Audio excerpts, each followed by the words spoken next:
জীবনে তুমি ভালো কিছু করো বা উন্নতি করো, কোনো মানুষের সেটা ভালো লাগবে না বা সহ্য হবে না।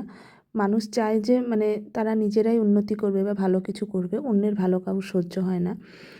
আর মানুষ না স্বার্থ ছাড়া কিছু বোঝে না, প্রত্যেকটা মানুষই নিজের স্বার্থ বোঝে।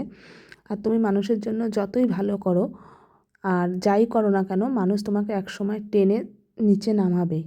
আর যতই তুমি ভালো করো, মানুষ ভালোটা মনে রাখবে না, তুমি একটা খারাপ করো সেই জিনিসটা সবাই মনে রাখবে। আর দুনিয়াটা কী বলো তো, দুনিয়াটা হচ্ছে স্বার্থের।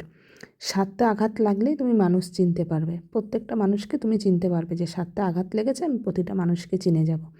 আর মানুষ মানুষের টুকুই শুধুমাত্র বোঝে, অপরেরটা বোঝে না। সে তুমি মানুষের জন্য যত যাই করে থাকো না কেন, এক সমান গলা সমান জলে দাঁড়িয়েও যদি নেমে মানুষের জন্য করে থাকো বা করো, সে মানুষটা কিন্তু পিছন ঘুরিয়ে তোমাকে কথা শুনতে ছাড়বে না। আর মানুষ মানুষের ভালো দেখতে পায় না, মানুষ মানুষের বদনাম করবে, নিন্দা করবে, সেটা সামনে না করলেও পিছনে করবে, এটাই বাস্তব।